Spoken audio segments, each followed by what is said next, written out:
Ladies and gentlemen, welcome to another episode of Unexpected Results, the Eternal Podcast. Again, live every Sunday at 8 p.m. Eastern. How's everybody doing? I hope you're had a great weekend. The ETS was fun. I'm here with my host, as always, the Manted Man. How you doing today, Manted Man?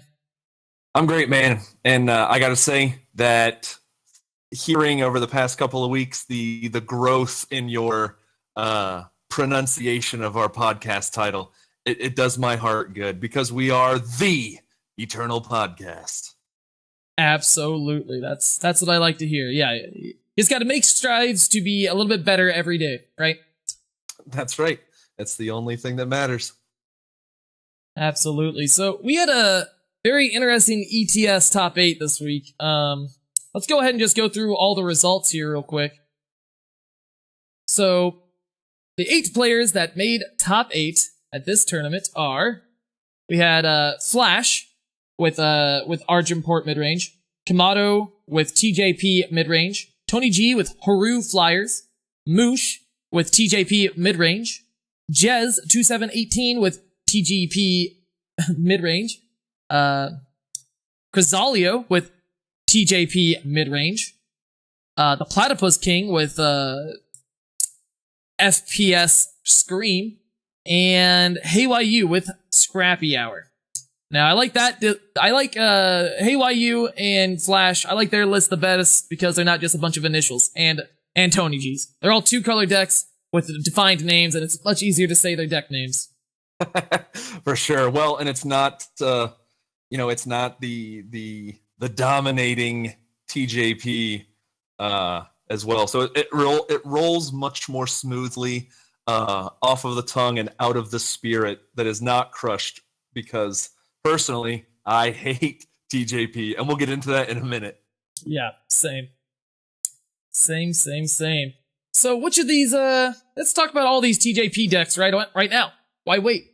So there were 4 different decks, 4 different builds of TJP mid-range in the top 8.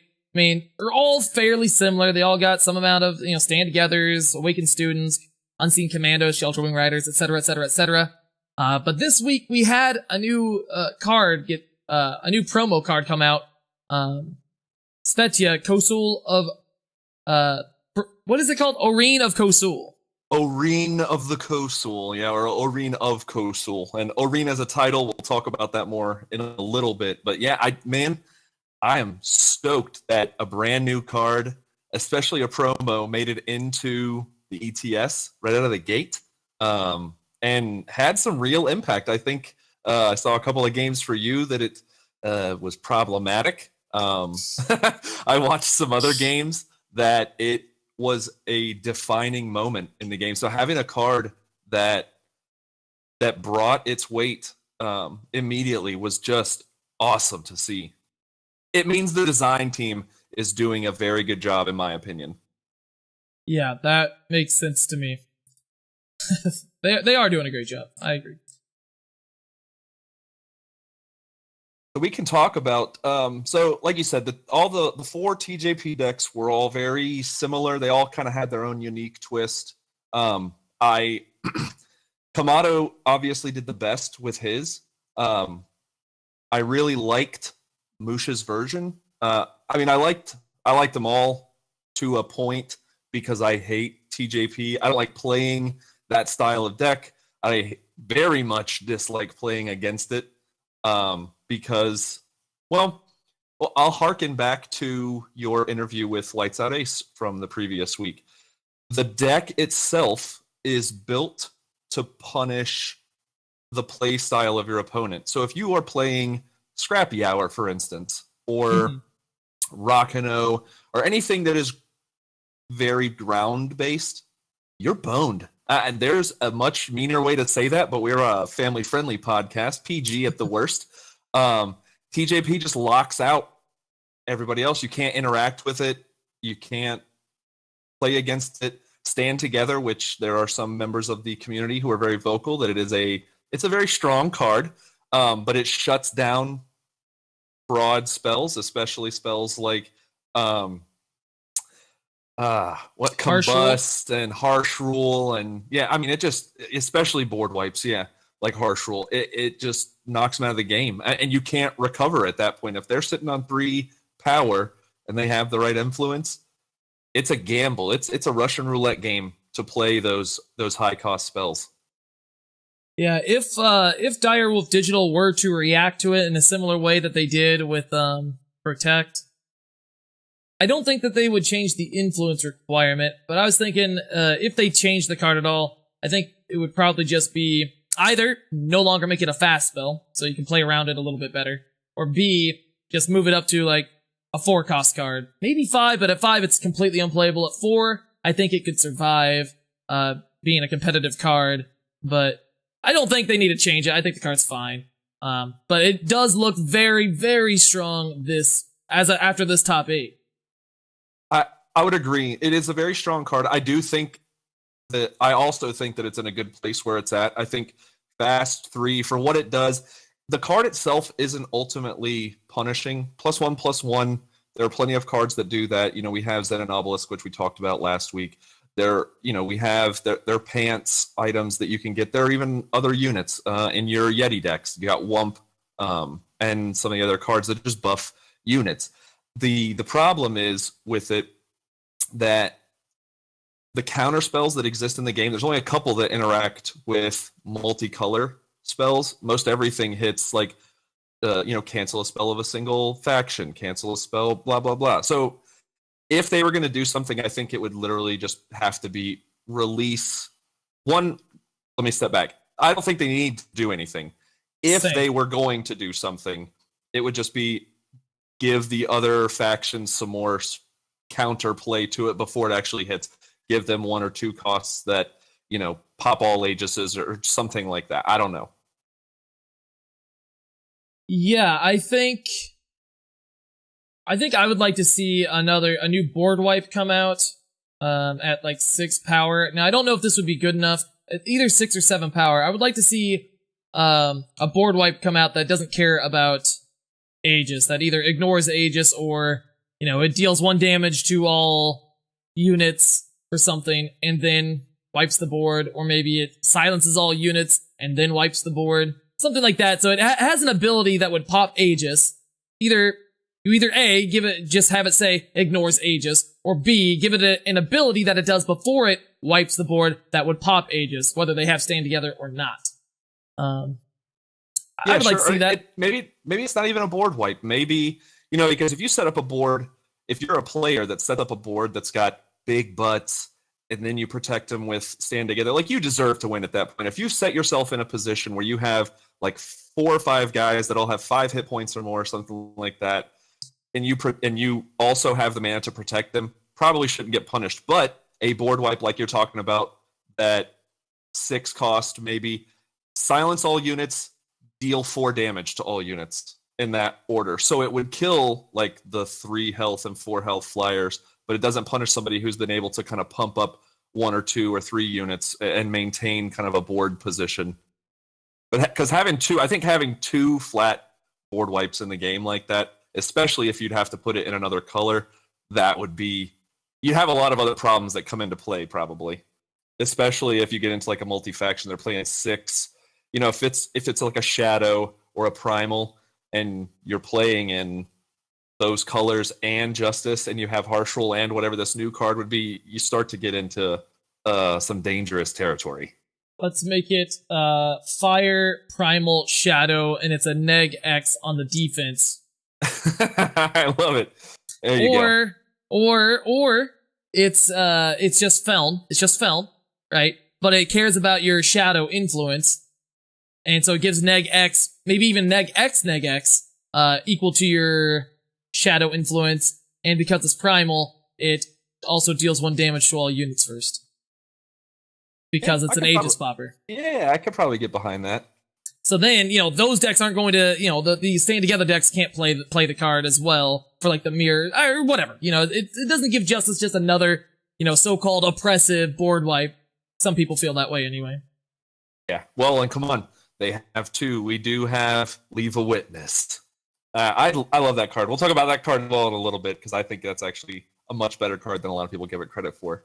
But in the ETS itself, man, I actually thought you. I said it before as your stream was going that not only were you going to make top 8, but you're going to do really well. That's not a prediction. That's a spoiler, and it comes true because that's what I do. But I am happy that TJP didn't win. We're still going to see a lot of it on the ladder for this coming week, but the old oppressive heel that is AP mid pulled it out, put TJP in its place, shut him down, shut him up. So I would love to give Flash a bunch of credit for not only having the cojones to bring AP to a tournament where people said AP would no longer had a place, but bring it, win, do its thing, man. And also, if I understand everything correctly, the finals is also very ironic because Kamado is the just bring AP mid, it's the best deck guy, and Flash is, I don't know, this flyer thing's pretty neat. And then here we are in the finals where they're playing the opposite decks that they usually herald. That's right. It was good. It was a lot of fun to watch. I would have loved to have been.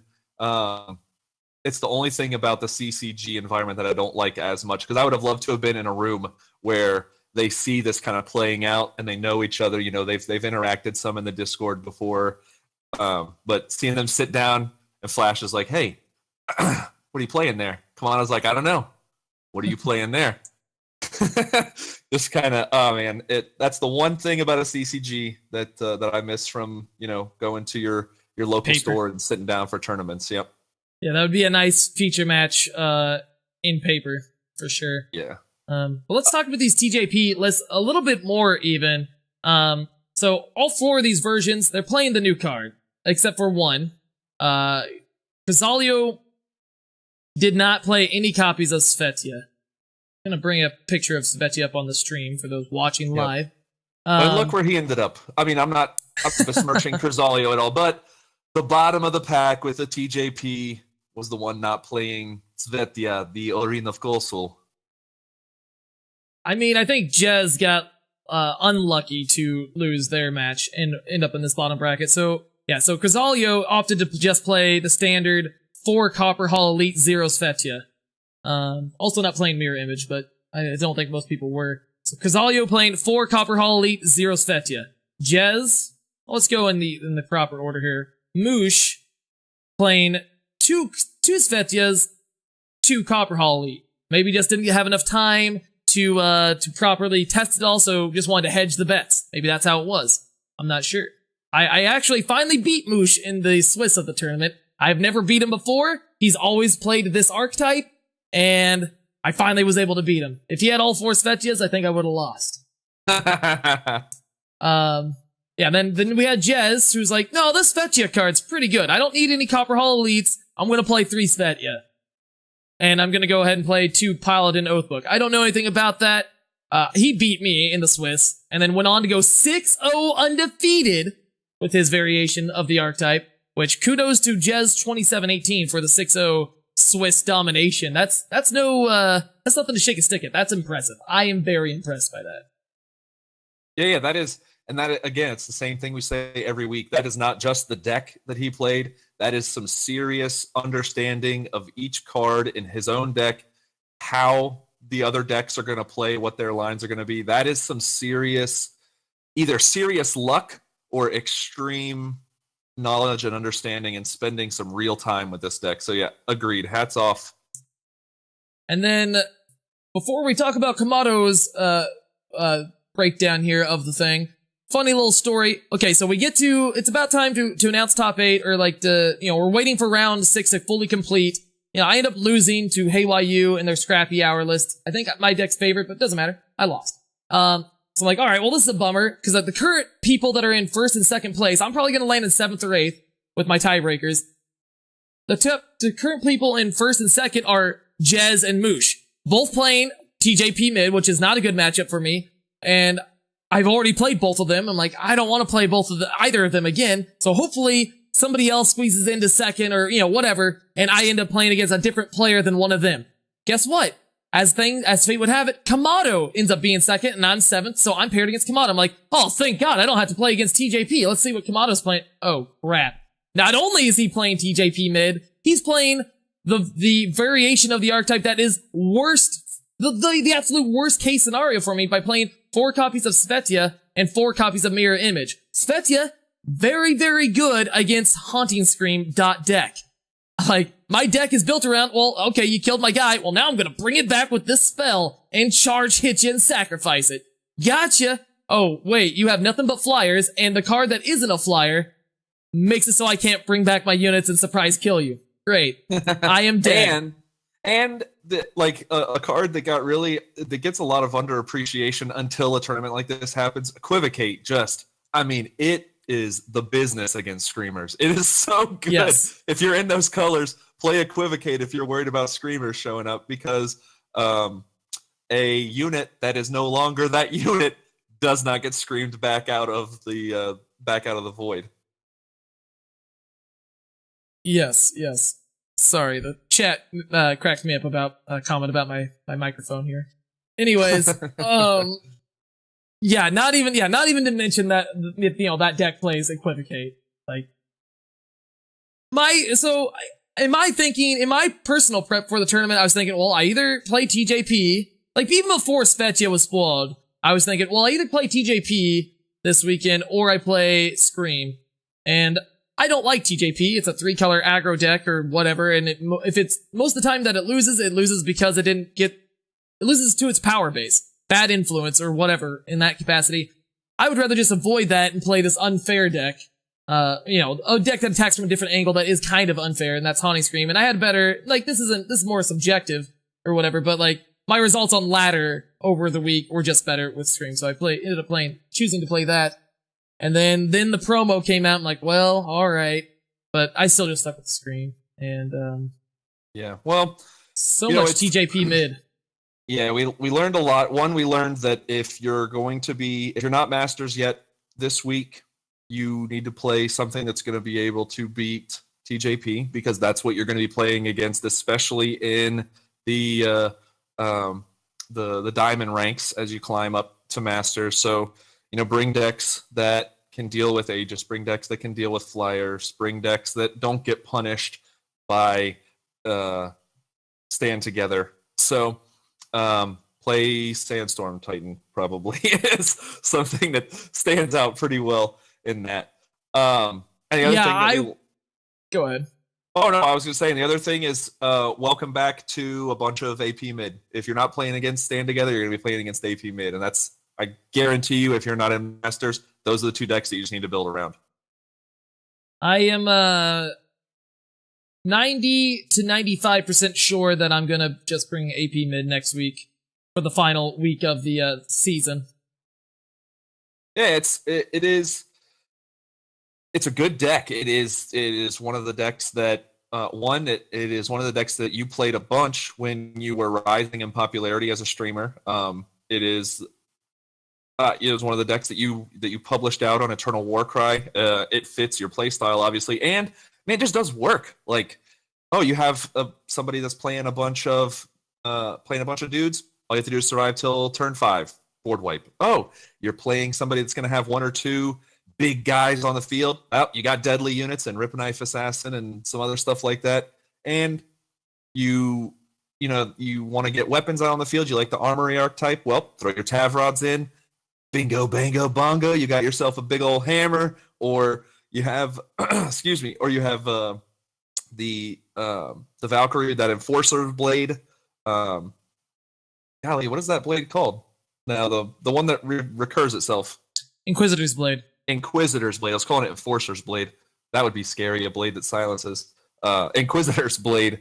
So, you just get what you get a play style that matches almost everybody, because you get the Warcry units in there. You have the units that buff other stuff. You have the interaction with spells. It's just a fun deck to play, and it does work every time you play it. Yeah, and the only reason that some people would say it's not fun to play is, well, they've just seen it so much in the last 6 months. Which is, I can understand that. I can relate to that, but yeah. I think another strategy, if you're looking just to beat TJP mid, in theory, Argent Port is a fine place to be. It's just a decent deck against everything, but other places to be, potentially, you could be a token deck, Yeah, they're going to just fly over top of you if they have a good draw or whatever, but like you going wide and then like Alpha Strike killing them after you get some obelisks down or whatever, that's a decent strategy. Maybe you want to even play Sandstorm Titan in your token list this week. If you're struggling against, the TJP mid-range list. Another thing, if you can find a good build of Xenon, I think Xenon might be pretty decently positioned against the deck, at least on paper. So those would be the 3 decks: Argenport mid-range, Xenon, or some kind of build of tokens. I think those are the 3 archetypes you want to try if you're just trying to beat TJP mid. Yep, I would agree. And obviously, if you bring AP mid, you stand a really good chance against the TJP. It's obviously just a coin flip in the mirror. So again, if you're climbing this week, you're not in Masters yet, and you want to make sure you get that shiny legendary, AP mid is definitely a great deck to bring. It did its job in the tournament. It's been, since like January, it has been just a dominating deck. Little tweaks here and there have done nothing except help it. So yeah, good deck. TJP's not bad either, but I'm not going to endorse that deck because I hate it. Yeah, it's funny when Argenport mid-range, the boogeyman of the format, the bad guy, makes top 8 of the tournament, and I'm actually rooting for it and happy that it wins because it is now the good guy, also known as the babyface. Yeah, the mostly for Argenport midrange, we've seen Crown Watch Trader largely take over the 4-drop slot. But Flash went ahead and brought Impending Doom this week instead, and I'm sure that was largely influenced by the popularity of the Flyer deck. Yeah, oh, absolutely. Well, and I think TJP also came in because of, again, Lights Out Ace last week. His deck, he just said in the interview during the week, it just loses to Flyers. And what is TJP based around? Having a bunch of Flyers that can't be killed. Yeah. That worked out pretty good. Yeah, I mean, that's what he said, and that's what happened. Well, that was also another thing that influenced my decision to bring Scream, was, well, this is good against Grenadin. Against Scrappy Hour. I'll bring this. Yep. So, takeaway is good decks. A lot of the top players think alike. They bring the same kind of decks.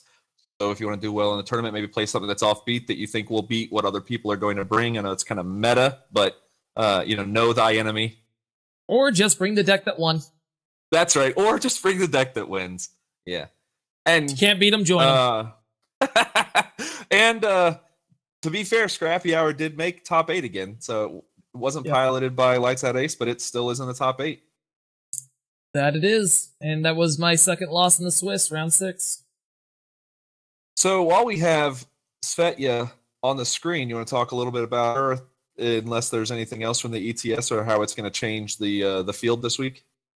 Yeah, let's go ahead and move on to Svetya. I mean, we didn't really talk about Tony G's Haru Flyers deck.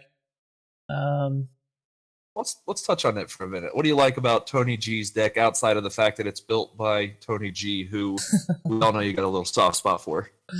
I do love Tony G. I even during the stream after I got knocked out of the top 8, was spectating his matches and commentating them on my stream. And then after he got knocked out of the tournament, I stopped. I stopped watching the ETS top 8 matches or whatever. I was like, all right, I'm just gonna go back to playing ladder now. But so yes, I do have a soft spot for Tony G. Yeah, so his list is pretty nice. He's got he doesn't have Svetya in the main. He does have 4 copies on the side. But it's just a nice Haru mid-range list with a lot of expensive flyers. The only non-flying card in his deck is Kothon, the Far Watcher, which is an honorary flyer because eventually it does become a flyer and creates a flyer. So, and it's the only unit in his deck that dies to Hailstorm. Notably missing would be Unseen Commando, but it dies to Hailstorm before combat, which was too big of a liability in Tony's mind. I talked to him a little bit.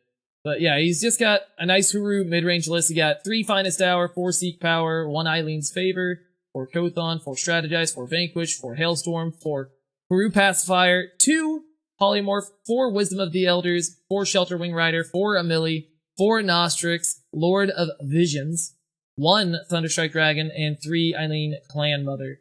And a bunch of power. I gotta say that I do like his inclusion of Thunderstrike Dragon. I would have loved to hear kind of his thought process on putting the one up in the main and then the one in the sideboard. I've always stood behind Thunderstrike Dragon as one of the coolest cards. Just the size. I mean, a 6/5/6 is already pretty solid. The 6/5/6 that flies already pretty solid. Giving it Echo is really cool because there's a lot of fun interactions with it. Nostrix is one of those, and having the ability to like recur it in some of the other decks, not necessarily Tony G's, but Thunderstrike Dragon is very cool. So him bringing that in is awesome. And then you can't ever knock on Amelia. Amelia is such a cool card as well, and it's seeing a little bit more play. I think I've seen it a little bit more in the Masters games, making its way into other decks. So that's awesome, and that he was able to do so well with a deck that had it in it is A+. Yes. I also love me some Amelie. It's a fun card. Yeah, Thunderstrike Dragon is just traditionally really good against other mid-range decks or control. I mean, it is a 2-for-1. It's an Echo card that, I mean, it is a finisher. It's an Echo card that is actually a finisher. Most of the Echo cards are just kind of like role player type cards. I mean, sure, you can build your deck around Clockroach or whatever, but Thunderstrike Dragon by itself, just one copy, is usually a good enough finisher against a lot of decks because they've already answered everything in your deck. And now here you are. Oh, I draw for turn. I have 2 cards that are good at killing you, so here they are. Yeah, good luck. Yeah, and Tony G did beat TJP midrange in the top 8 in his first round in the quarterfinals before moving on to the semis to get vanquished by Flash. And some very unfortunate games, very interesting games. There was one game where both Tony G and Flash were stuck on just Justice Influence till like turn 7 of the game or something.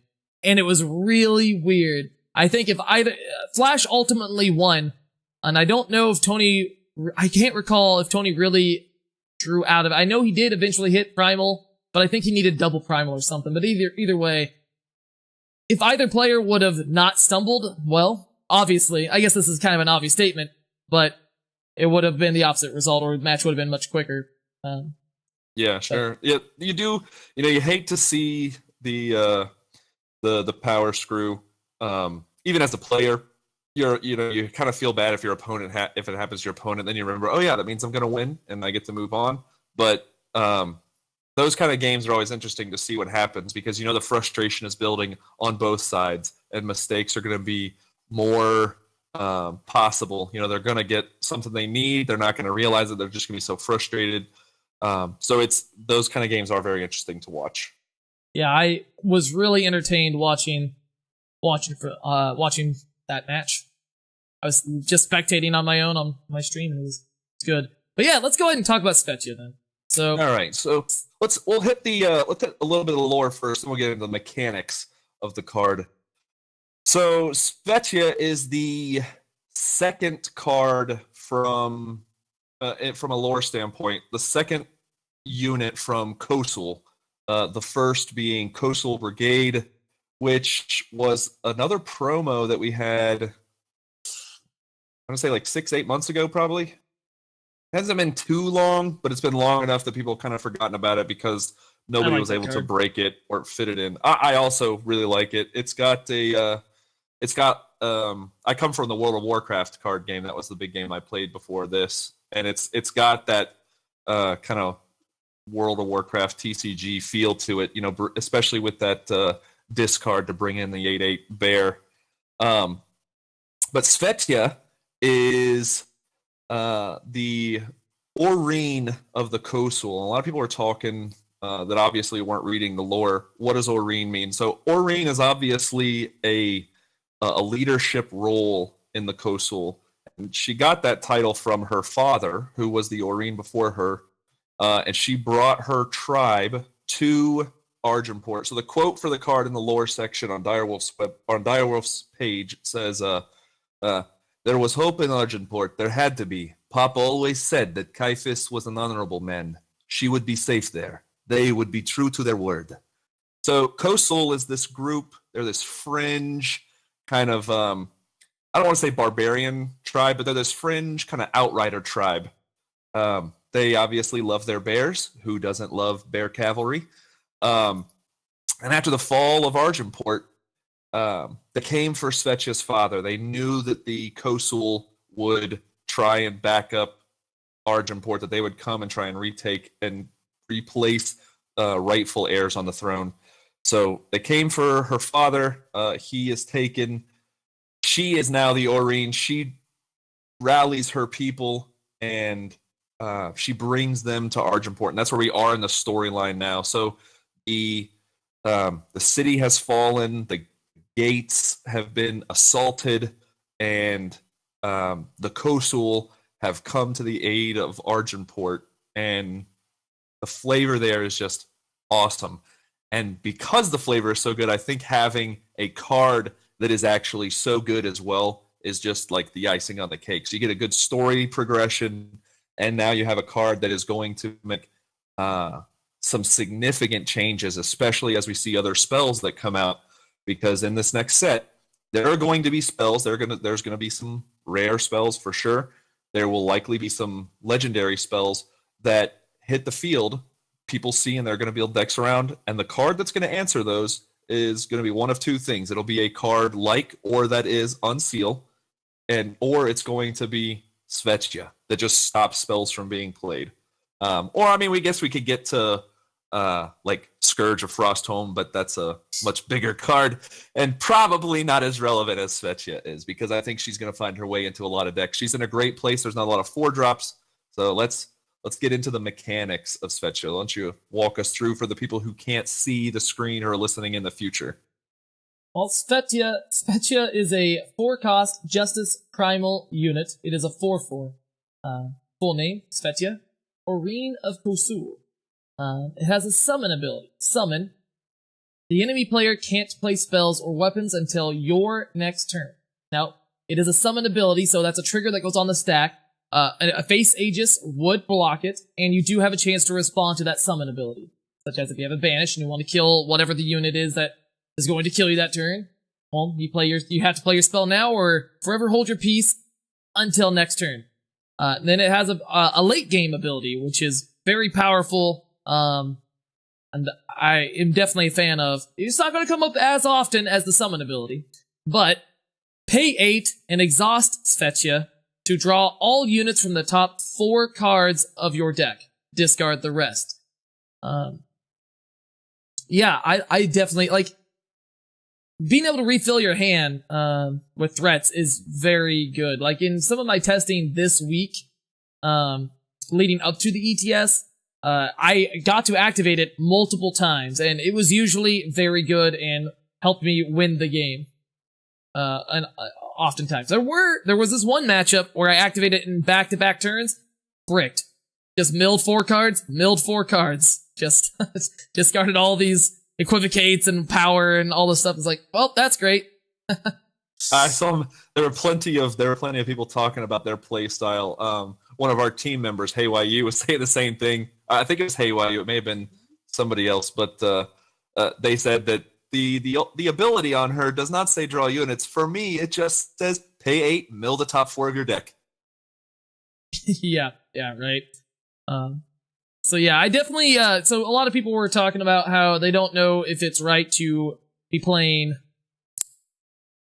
I think I never did actually mention, for the record, Kamato's variation of TJP had 4 Svetja and 4 Mirror Image. I don't know if I actually ended up saying that earlier, and that's the version of the deck that I liked the best. To make room for all those Mirror Images, though, he had to cut Knight Chancellor Seraph. And I think Knight Chancellor Seraph and Svetja, and I think there's one other card, I guess Kothon, yeah. All those cards are very good friends, because they all have, like, they're all relevant bodies and relevant cards when they come into play, but then also have a late game power sink to them. Something to do at the end of the game where if you don't have to grant you great advantage, right? They all have card advantage built into them, and I think they should all be friends and should all go into the same deck. Yeah, they sit around at the dinner table together and they talk about how they're gonna team up and just take down everything. I mean, 3 heroes, 3 very, like you said, 3 very similar effects on the cards. Svetya and Kothon specifically, I found myself oftentimes having Bolt in hand and it's turn 5, and not casting either one, so that I could play on turn 6, play Svetya, and then the opponent does what they're going to do or doesn't, and then play Kothon. Now I know I'm going to get to my next turn to be able to ultimate Kothon. So it makes you not have to wait until turn 8 to play and activate it in the same turn. It's still, tempo yourself a little bit in some cases, but very relevant. Very relevant. Yeah, and it's guaranteed. It is guaranteed movement in the game, unless your opponent also has just a flood of guys on the field. Like you are guaranteeing that you've got essentially two more turns to be able to play if you can get that combo down. And Svetya does that with a lot of different cards. There's a lot of cards in that 2 slot or 3 slot that you would love to be able to keep in play, and have them just survive a turn. A turn 6 with power in hand or turn 6, turn 7 with power in hand that you're able to play Seraph or in reverse order Svetya and then Seraph means that you get to activate your Night Chancellor on the next turn. So there are some really heavily impactful plays that can be made on the back of Svetya's effect, not even taking into consideration the fact that she can also give you a chance to get some other big units in your hands. Yeah, just regas up, I'll just look at the top 4. Oh, here's a Thunderstrike Dragon. Here's a Night Chancellor Seraph that I've been missing so far, and a Kothon. And I'm going to discard this Privilege of Rank. Oh, what's that? Now I actually will be able to get to the power to play and activate Chancellor in the same turn, even. Or heck, maybe you just find another Svetya. It's value. It's a value machine. I want to see more cards like Privilege of Rank to synergize with cards like Svetya. Yeah. So, I mean, her story is awesome. The lore team is doing a great job. It's very subjective, obviously, from my perspective, but I think they did great with writing her in. She doesn't feel shoehorned in the storyline like I think Bren feels. He's very forgettable. Unless they come back around. Exactly. Unless they come back around and say something about Bren, like, I don't know, his story doesn't feel impactful to me. I could see set 4 coming about with, Kosul and Argenport unit, like the loyalist Argenport's kind of teaming up, maybe seeing some more Kosul units on the back of Svetya, so her story is like impactful. And the card itself is just good, man. Like there's been heroes that have come out since I started doing this kind of hero release. Like Dizo's decent Dizo. Bren has his place, like you've said many times on stream. Powerful effects. He absolutely, when he's good, he's damn good. But when he's not good, he is a waste of space. Like they're just better drops in that position. So she is fitted well. She is balanced. She has a impactful effect. We'll see her in decks, maybe not all decks that are playing those colors, but we'll definitely see her for a long time to come. I think she does bring that modicum of protection that's required. It's just a better Aegis, essentially. Also, it's a really cool card art. I wish the colors were a little bit more vibrant and less washed out. But the washed out look does go well with the aesthetic of the Kosul and all that jazz. And it's really awesome to see her riding this polar bear, whatever that is. I'd be a little bit... It's good, probably for the best that she's not riding a wolf, since then you could draw even more Little Red Riding Hood comparisons. Yeah. But I really like the premium avatar that they released with her. I don't like the emote as much. Move! But I wish that one had a sound voice. I wish that one had a voice clip go with it. But either way, I was gonna really say, cool I wish all of the premium avatars had, had sound, because there are some that are very cool. We always fall back on the "you cannot stop us." Exactly. But, they all have some good flavor. So yeah, I wish they had some premium sounds that came with that. But you're right, the art is very different than almost any other card in the game. So the avatar, even if the emote is not cool, the kind of ice wings coming off of her and the art itself, it's my impression. It stands out for anybody who can't see this listening in the future. He's like sitting here with his hands up very strangely. But the art stands out very well.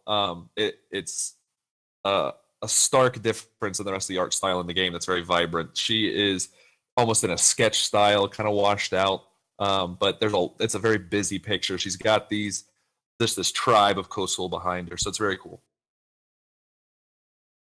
Yeah, I'm hoping that we get her bear as a card in set 4. That's my new hope for set 4.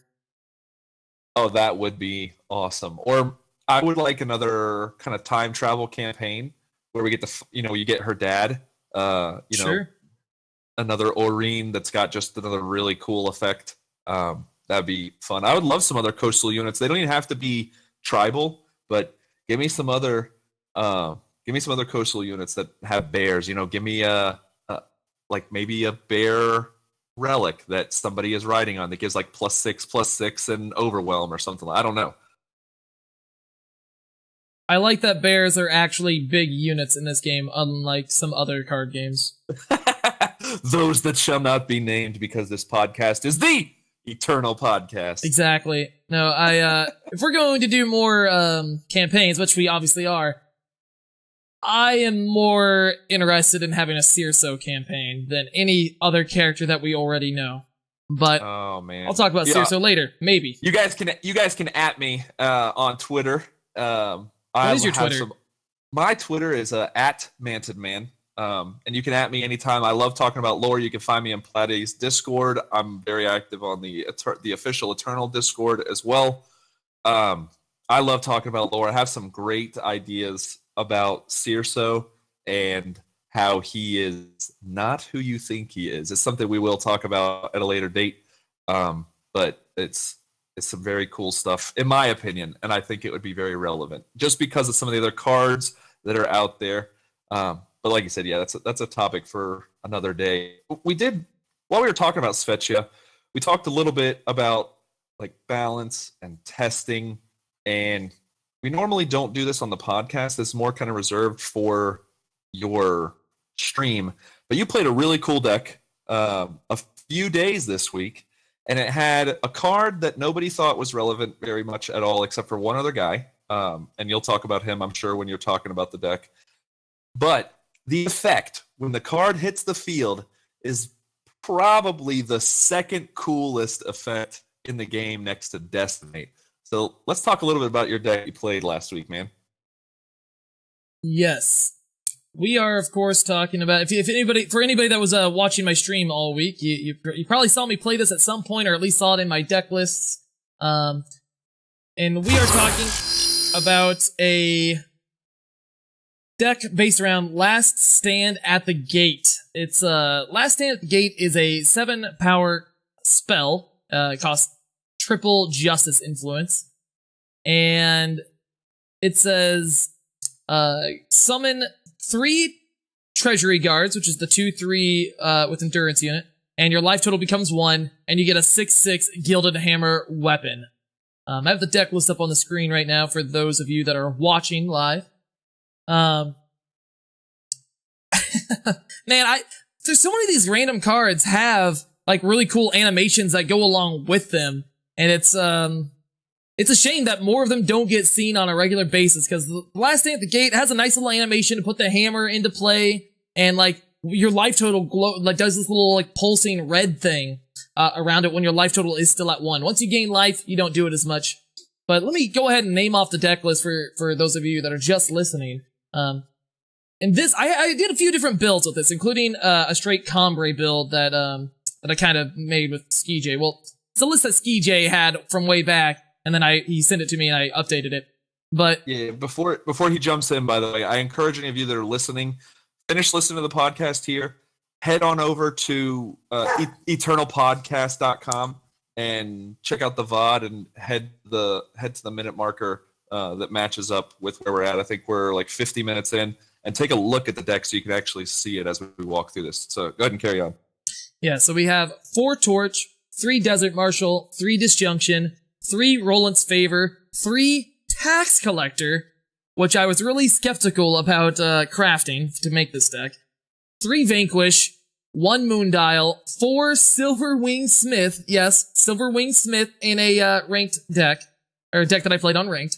1 Whirling Duo, 3 Auric Runehammer, 3 Rise to the Challenge, 4 Harsh Rule, 4 Stronghold's Visage, 4 Throne Warden, 2 Molten Fist, 1 Ikaria, 2 Last Stand at the Gate, and 1 Leave a Witness as a smattering of power. I guess I'll go ahead and label it off too. We had 3 Fire Sigil, 6 Justice Sigil, 4 Emerald Waystone, 4 Crest of Impulse, 2 Seed of Impulse, 4 Seed of Glory, 3 Seed of Progress. Now this list, here's how this list came about. Okay, so I was streaming one day, and somebody randomly said, oh, such and such card is my favorite bad card. And somebody else stated, oh, Last Stand at the Gate is my favorite bad card. In fact, I was actually doing some brewing with the card earlier today, and that user was, is named Phyrexican. I think there might be another, like, couple of initials after that, but either way, Phyrexican, sent me his list. He made that comment or whatever, and I was like, hey, please send me the deck list. I want to see it. And after some convincing, he went ahead and sent me the list. And I brought it up on stream, tweaked it a bit, and then finally convinced myself to go ahead and build, craft the tax collectors. It's fitting, since I am a king, I need a tax collector to go collect my taxes from all the peasants here on the Platypus Island. But, I almost crafted tax collector on day 1 of set 3. And so for those that don't know about tax collector is a 2-power 2/3. It has double justice requirements. When one of your other units dies, you gain 1 armor. Then it has an ultimate. I believe the ultimate is 7. Double your weapon's power and armor. So there are some pretty gross things that you can do with that card. Especially since we're playing Stronghold's Visage with Molten Fist and stuff. Like Molten Fist, maybe I should have a 1-1 split of Molten Fist and Stone Scar Maul. Stone Scar Maul having Overwhelm is just so much more relevant, but Molten Fist definitely fits the deck a lot. I don't know, this deck was a blast to play. Man, I'll tell you, it was super fun to watch as well. My favorite game, though, was, I want to say it was Friday, maybe on Thursday. I don't know. One of those 2 days you're playing, and you were playing against Justice something. It may have been Time Fire Justice. But you're up. You had like 27, 28 hit points. They also had a bunch of hit points, but neither one of you could draw cards. You had like some power in your hand. You had Last Stand on the Gate at your hand. And the opponent just was also drawn, would play like a little unit here. And then they dropped Zen and Obelisk and didn't play any units. And you're like, oh my god, this is going to be bad. So I have 28 hit points. They have like 24 hit points. And all I have in my hand is Last Day of the Gate and like 2 power. You know what? Let's do this thing. So the hammer swings down. It smashes the board. The guards come out. And man, if you didn't win, you won that game. And it was awesome. And the deck itself, it does take some skill to play, obviously. You have to know when to play your other units that grant armor. There are obviously right times and wrong times to play Last Stand at the Gates when you're not already dying. But that game itself was so fun to watch. But every game that you were able to get to the actual meat of the deck, not even necessarily Last Stand at the Gate, but you're able to play Leave a Witness, which obviously just shocks your opponent. They don't know what to do. And I still have a Throne Warden. That's right. I still have a Throne Warden. Shoot, even if you still have a 1/1, you're able to play. You have a dude on the field. Silverwing Smith was like at first, like I had like a 2-4 split on the first iteration. I think a 2-4 split of Silverwing Smith and Whirling Duo. And as time went on, I kept trimming away the Whirling Duos, putting in the Silverwing Smiths. I think I originally played the deck without Tax Collector, and after seeing how good Silverwing Smith was, like, all right, let's get rid of these Whirling Duos, craft these Tax Collectors, go up to 4 Silverwing Smiths, and if we need lifesteal, sure, I'll rise for Whirling Duo. Otherwise, I don't care. Yeah, no, I mean, it was super cool. The deck is definitely a meme. Yeah, I was gonna say it is not ladder climbable, but if you are comfortable with where you're climbed a little bit. Yeah, you did. I was gonna say you climbed a little bit. It is not a climbable deck if you're in like gold or diamond, but if you are comfortable where you're at in ladder, or you want to take a break from the grind of playing your TJP mid-range or your Argent-Port, you want to play something that is fun, that is not going to screw you, because it is a lot of fun to play and it actually does perform a little bit, go check out this deck list. It is a blast as a player. It is a blast if you're a streamer and you want people to have fun watching you. And it has got to be infuriating for your opponents when you drop to 1 hit point and you have a 6/6 hammer and there ain't a damn thing they can do about it. Oh, this deck, it cracks me up. Hearing you talk about it, I mean, me playing it, it was some of the funnest Eternal that I played in a long time. I'm just cracking up thinking about it right now and listening to you talk about it, which you can clearly see if you're watching. It's one of those achievement unlocked decks, right? It's just like, it's one of those cards, you're playing the deck so you can cast this card and win the game. It's just like an achievement. I think there was literally an achievement for winning the game with all 3 units out and a hammer. Or like killing the opponent with a hammer. There's an achievement based around this card that it's probably a secret achievement in the game, but there's literally an achievement for the card. And just as a player, this is one of those achievement unlocked kind of cards that you just have to build around and win at least one game with at some point in your life. Yeah, it is. I did the same thing in season 2. Again, I'm not a deck builder, but I like looking for fun decks. And I remember when I came on, so set 2 came out, and somebody threw up a list like 3 months after it came out that had Decimate in it. I think they called it Orbital Bombardment. And they were like, hey, the deck is garbage, but when it works really well. And I got to kill an opponent with Decimate, which is it's 8 cost, deal 10. 10 cost, deal 10, unpreventable, doesn't get stopped by Aegis. Well, one, the effect on it's really cool because it is a laser that comes down out of the sky and crushes whatever the target is. And 2, yeah, there is an achievement for killing your opponent with Decimate, and it is just, there's this feeling, especially after losing 2 or 3 games beforehand, then having the deck go off. There's that. There's like Caldera and Cradle when you get it running. There's just cards in the game that are literally there to be fun. They may have some application, or may have had some application, may have application in the future, but if they're in the game for nothing else, they're in to have fun, and they're a lot of fun to play, and especially when you do well with them. Absolutely, yeah. Is that the list that you're talking about? Was that one of those decks that played the classic Scion Eileen, and you had like snowball generation? And you'd play a snowball and go hit. Yes. Okay. Good. I'm going to see if I can find it here just while we're transitioning. We're going to switch and we're going to talk about some community fluff here in a second. Okay. So there was a deck. So it got updated on the 6th of January this year, called Orbital Laser by a user on Eternal Warcry called Chrome Leon. That's CHROMELEON. And then there's another one made by Neuropain that was also updated around the same time called GDI Orbital Ion Cannon.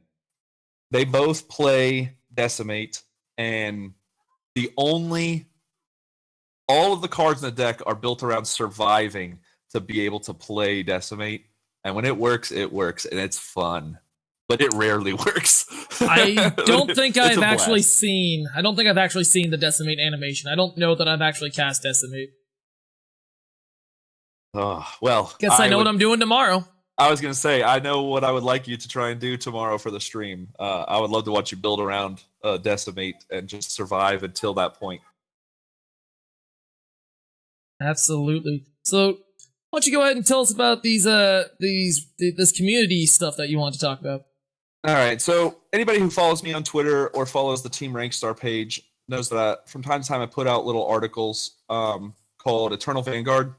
That are very community-centric, how to interact with your fellow players, how to, respect the game for what it is. It is just a game. Yes, there's some other stuff. But my big thing is the game gets better if the community gets better. If the community becomes toxic, the game starts to fall apart. So be good to one another. Have fun with one another.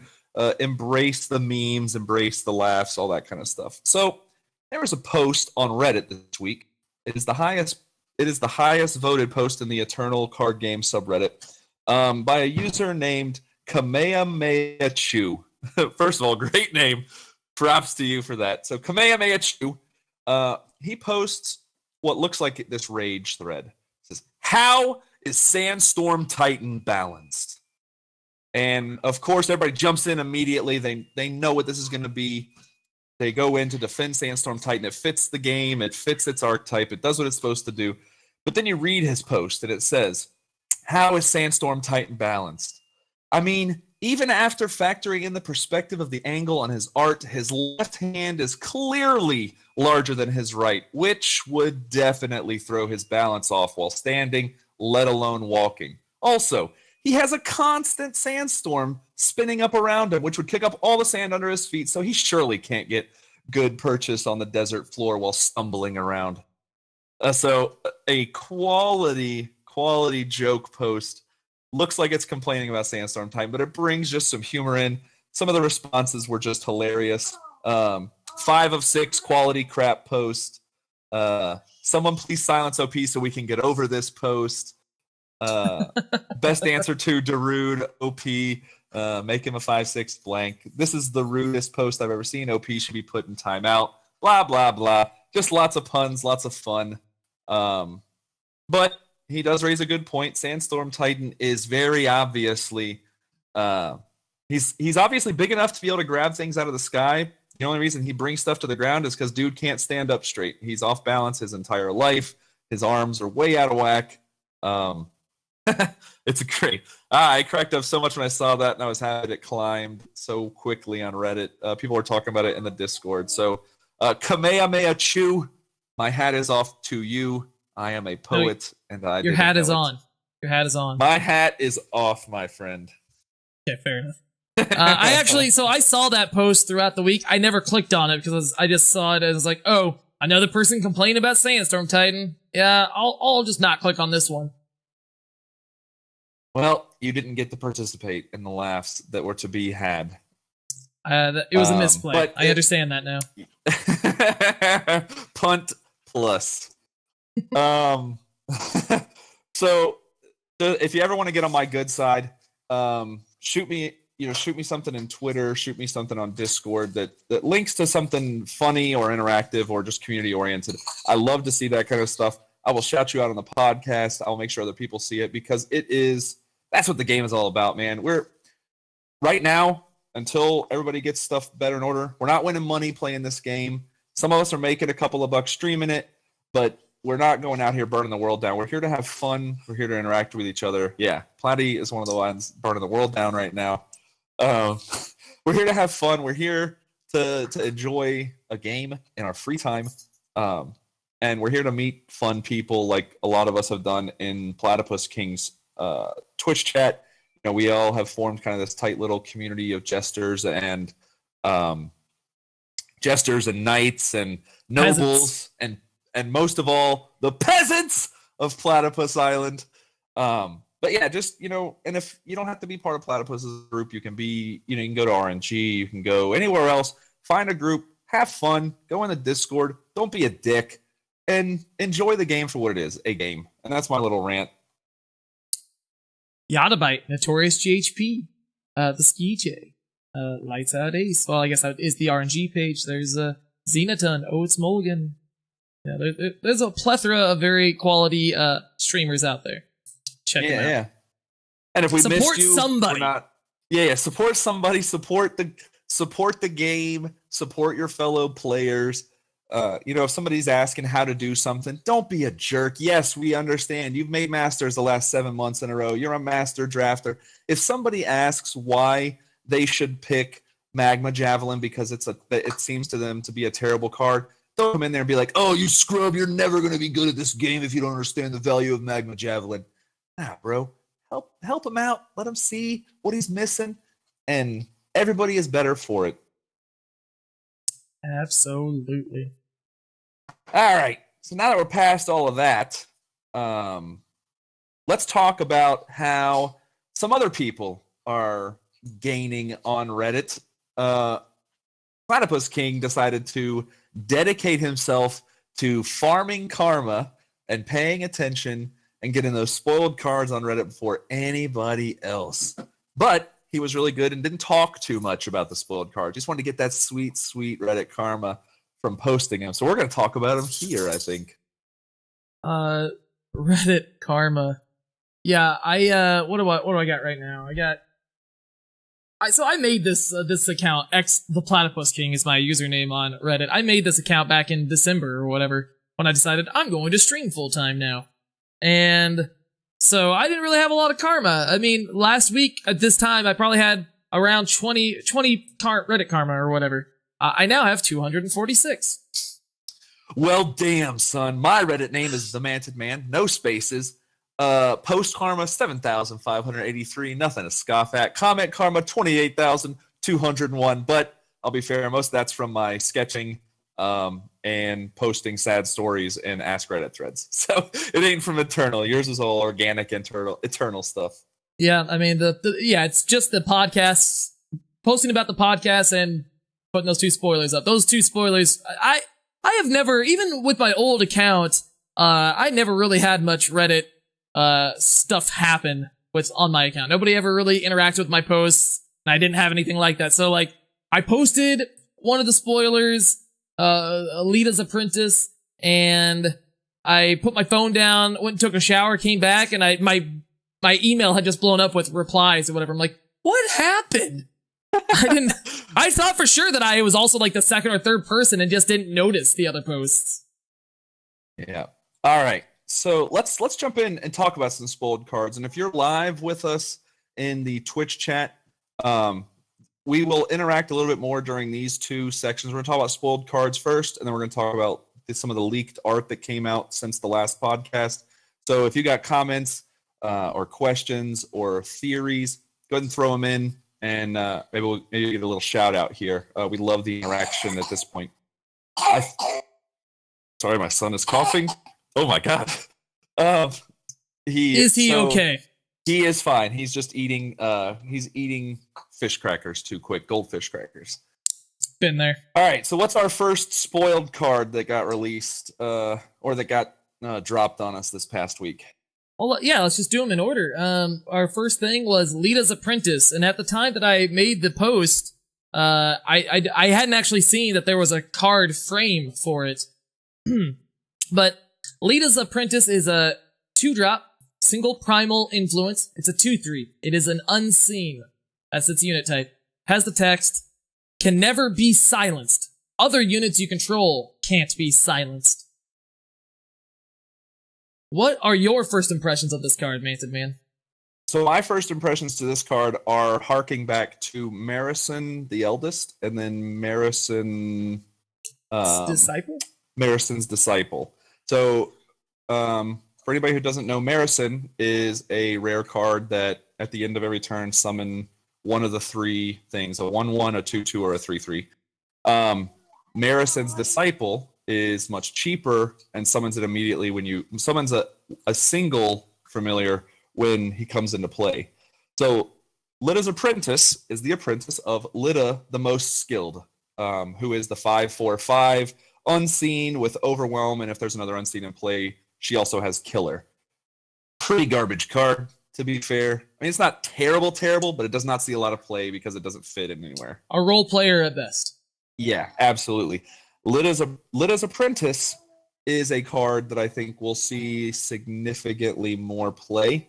It doesn't stop your units from getting killed, but if you're playing something that gives Unseen Aegis as well, it makes your board almost untouchable at that point. So I think Lita's Apprentice will definitely come in. The fact that she can protect, she kind of has that Svetya feel, protect everybody else for at least a turn, or from one of the most oppressive cards in the game. Not unbalanced oppressive, but a card that gets a lot of flack. Valkyrie Enforcer is the moment she hits the field. Valkyrie Enforcer is just a flying 3/3. Suck it. Very efficient card. Yeah, the Lita's Apprentice. This spoiler is actually what first got me thinking about playing Scream at the ETS this past weekend. Was seeing this card and was like, oh, this will be pretty good in the Scream deck. Like, you play this, then you play your Gorgon Fanatic, and well, they're not going to be able to play their Valk Enforcer in silence, so they're not going to be able to jam out their Desert Marshal and ruin my life. Or maybe even play Leada's Apprentice on the same turn that you're going to a Haunting Scream. Like, That's so right. you don't get Desert Marshaled or whatever else, you know? There's so much flex with the card, and if you are able to pair it with, with a card that gives Aegis or any other form of protection for your cards, it gets extremely good. Because one of the things that this does, by the way, everybody's like, silence isn't that big of an effect. It only does such and such. A thing that a lot of people aren't considering is that if a target can't be interacted with on a level, for instance, if it has endurance, you can't stun it. If a target can't be silenced, it means that it can't be targeted by silence effects. So if it has Aegis and you want to pop that Aegis, you can't pop it with a Valk Enforcer. You can't pop it with a Desert Marshal. That card cannot be targeted by a silence effect. So it just makes Aegis units stronger. Even if you're not worried about silencing them, it just keeps the Aegis on them a little bit longer because they have to deal with your Leada's Apprentice that can't be killed by a Vanquish. Whew. Man. Just gets me all warm and fuzzy. It's got some real application. There are some card interactions, some rules interactions that I'm not sure how they will work with this card in play. Namely, Purify, because Purify does 3 damage and silences a unit. So can I still deal 3 damage to it? I don't know. We'll have to find out. I'm not I don't know the rules well enough to know whether or not you can still target it in that case. What would your bet be? I'm guessing you can't target it with Purify. That's gonna be my guess as well. My guess is that you cannot use that. It also just locks out Purify. That if your opponent is in Praxis and they wanted to run Purify instead of Torch, they are SOL if this card hits the field. Yeah. So, consensus on this card. Obviously, this is done in a vacuum. I would say we're assessing the spoiled cards based on if they were promos because we don't know what the rest of the set looks like. But is this one a 1 of 1? Is this 1 out of 1 for you? Yeah. 1 out of 1, best card ever. 1 out of 1, best card. I would agree. I think this card got spoiled, and everybody was like, what an effect. Bap, she gets killed by Torch. Bap, she does other things. I think it is getting undervalued by those people. I think there are a lot of people that do see the value. I think it's going to be a card that, if it's any indication of the power level in the next set, nothing's going to be any more powerful than the cards that already exist, but they're going to take a different approach to how they apply power to cards. This one is fantastic, and I think it'll see some play. Yeah, on that, like, people, talking about, like, well, this dies a Torch, or whatever, that type of argument. Well, it's like, if they kill this card with their Torch, well, now they're not killing your Gorgon Fanatic or your whatever other cards that you don't want to get silenced. They're killing this instead so that they can now interact with your other card later. It's the same idea of, like, a card that you already alluded to playing with this card, and that's a Dark Veil Agent, which is of course, the 2-power, single primal, 2/2 unseen unit, summon Nightfall, and at the beginning of your turn, if it's still night, if it's night at the beginning of your turn, this card's in play, you give all of your unseen units Aegis. That card itself is not super powerful, it's just a 2/2 for 2, right? But they still usually torch it anyway, just because, well, if I don't torch it now, I might end up having to double torch it later, now I'm 2 for 1-ing myself. Let alone if the card survives later after you play a Ranger or something. Like, it has that type of effect. And any kind of card that has, like, that lightning rod type of effect, I think is worth consideration in a build, in your deck build, or just, like, worth evaluating it as a good card. Yeah, no, I agree. And Singularity brings up a great point. This card, if it does make the meta, it disables silences. Curses become a lot better in the game. So you see something that they haven't been able to kind of push. They have some of these really solid curses that exist, but that don't see play because spells are a thing in the game. So if she's on the field and you're in Felm, maybe you're running some curses because she's going to get played, and you have the ability to deal with her because curses aren't spells, so they're not dealt with by silence and things like that. The other thing that he said is right behind it, does make me consider cards like Hero of the People and Order of the Spire. Hero of the People's big drawback isn't Silence. right. It's not being killed, it's being silenced. And if you play Lit as Apprentice and Hero of the People, Hero of the People becomes a bomb. I mean, she's already really solid, but she becomes a bomb now. Order of the Spire in the same pool as that. You know, there are these cards that are just good, but they're so vulnerable to getting silenced. They're so vulnerable to Purify or to Valkyrie Enforcer or to Desert Marshal. And those cards just don't exist if you're playing a 2-drop that makes all your units essentially invulnerable to silence. Yeah, absolutely. That'll be another card that could potentially benefit from Lita's Apprentice's existence. Yeah, so in a vacuum, 1 of 1. Lita's Best card Apprentice, ever. probably better than her master. Yeah. So the next card that was spoiled, I believe it was the sheep token. That's Or right. whatever it is. We don't know that it's a token. So Oh, we do know that it's a token. We'll get into that. So he's going to bring the art up. If you go and you find this, it's on Reddit. It's in the Discord. It's about to be on the screen. Or it probably is on the screen at this point. So regular cards have a little semicircle with a color associated with them.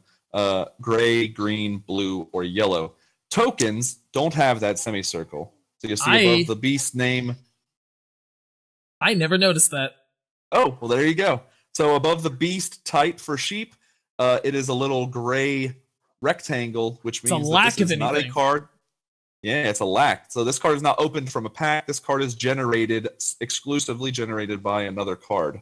The little rarity stone is missing. The rarity stone is missing. Sheep is a 0-cost 0/1 token, so it's generated from somewhere else, which means it's either generated from. There's only 2 places generated from. It's generated from another unit, or it's generated from a spell, or like the piggies that we've got already, it's generated from both. I tend to lean towards the latter, that this will be a probably primal or an Elysian spell that generates sheep, and there will be a unit. One of the theories we're fooling around is that Cirso has a friend that generates sheep. My theory is a little different, but I'd like to get your take of it talking for a couple of minutes. My theory, well, I'm sure maybe there's a spell that creates this token. Maybe there will be in the future spells that create this token. I am one of those people. Oh man, Yada Bite. I'm one of those people that thinks it's Cirso's sister, friend, or whatever. Somebody related to Cirso, or somebody that maybe is afflicted with a similar curse as Cirso is. I think we're getting a card similar to Cirso that makes sheep tokens and stuff. That turns other units into sheep tokens in one way or the other. Maybe it has ambush. I don't know. So I think that you're probably correct. I'm going to deviate a little bit because you're hitting on my Cirso theory here a touch. So my theory on Cirso, and we'll talk about this a little bit more maybe in Platypus's Discord, is Cirso the Great Glutton, who anything that he blocks or that is blocked by him turns into a 2/2 pig. Cirso is not a mage. Cirso is not special really in any way. Cirso is a Jotun that found a cursed axe, and the axe is the one doing this thing. And it has turned him into this pig monster that has this just insatiable hunger to eat his own kind, essentially. So he turns everything into pigs and eats them. The reason I think that is that what's the card that the spell that turns it into a pig and kills it? Cirso's Meddling. Cirso's Meddling. So Cirso's Meddling does not have Cirso's face, does not have Cirso's hand with a ball of energy. It has the axe that is in Cirso the Great Glutton's art. So I think Cirso is cursed by this axe and has this insatiable hunger. That's just me. For the sheep, I tend to agree. Oh, you raised your finger? What you got? Feeding Time is the card that has Cirso's axe on the art. Cirso's Meddling is Cirso holding a unit that probably didn't used to be a pig, but he's holding a little pig, and it looks to be some snow or some magical dust going around. It looks like there's some snow floating about, so maybe he is, in fact, a Jotun. I don't think he's a Jotun, though, because he's wearing clothes. But maybe he's only wearing clothes because he doesn't like how he looks anymore. There's some kind of, like, body shaming, like, underlying, like tones, like, whatever. Sure. Yeah, so sorry, Feeding Time was the card I was thinking of. Feeding Time sees a lot more play than Searso's Meddling, which I don't even think sees play in draft. I think it did in set 2. It's a fine card. You see people play it once in a while. Every once in a while. It's a fast spell. So, it's probably the only reason it gets played in draft. So my theory is twofold. It's one or the other for Sheep. So Sheep is traditionally what mages turn people into. It is, we have Polymorph, which exists in this game now, but it turns them into a frog. So in other very popular games, video and card games and things like that, Polymorph tends to be associated pretty closely with sheep. First of all, this is a ram, not a sheep. It's got horns, but that's how dare you? But so I think this would be. I think this is a board wipe. I think one of my theories is that this is a primal board wipe. That this is Direwolf kind of answering the Justice shouldn't have the only true board wipe. Well, this is their answer. This turns everything on the board into a 0/1 sheep. You get punished if you play this card against somebody who's running Xenon Obelisk, but so be it. It still takes the 6/6s that you got and turns them into 0/1s or whatever. Nice Sandstorm Titan, idiot. That's right, idiots. The other thought that I had, and this kind of relates to the Searso friend or relevant Searso curse, is very similar. And it is a unit 7-8 cost, maybe. Comes into play, probably a 6/6 or 7/7. But every other unit in play, when this one hits the field, summon effect, every other unit in play becomes a sheep, and the rest of that card's text says sheep that you control have like +2/+2. That is my theory, and I like that one better than the board wipe one. I like that theory. I mean, it's still... it would be similar to the... Yeah, unit that comes into play, does the board wipe thing, everything turns into a sheep, but your sheep, he gives your sheep buff. I like this. I'm in. Yeah. You convinced me. I want it to be cheaper, but yes, I'm in. Yeah, well, I think it falls, in line. It's Searso's a 6-drop. Searso number 2, whatever. Searso's a 5. 7-drop. Oh, Searso's a 5. Okay, sorry. Yeah, double so Elysian. Because it's a board wipe though. So make it a 6-drop. Yes. Okay. That goes similarly with the board wipe that I suggested earlier. Except Aegis still gets you. Yeah, for sure. Aegis does still get you, but it it stops tokens. They have all of their tokens, and your tokens are just better. Like you're playing against a Grenadin or whatever. It doesn't necessarily stop Xenon Obelisk, but man, that'd be a cool card. The flavor alone in that card would just be awesome. And somebody would find a way to just make it amazing. You drop 2 of them one turn after the other. Your sheep are +4/+4. Woo! I think that that board wipe, as stated in the chat here live, Jez2718 says that board wipe would be rather strong in Chalice. And yes, it would. That would probably be enough for me to decide I would like to play Chalice now. Here's this board wipe, Chalice. And now I'm going to start drawing cards twice off of every sheep that I now have. That's true. That is true.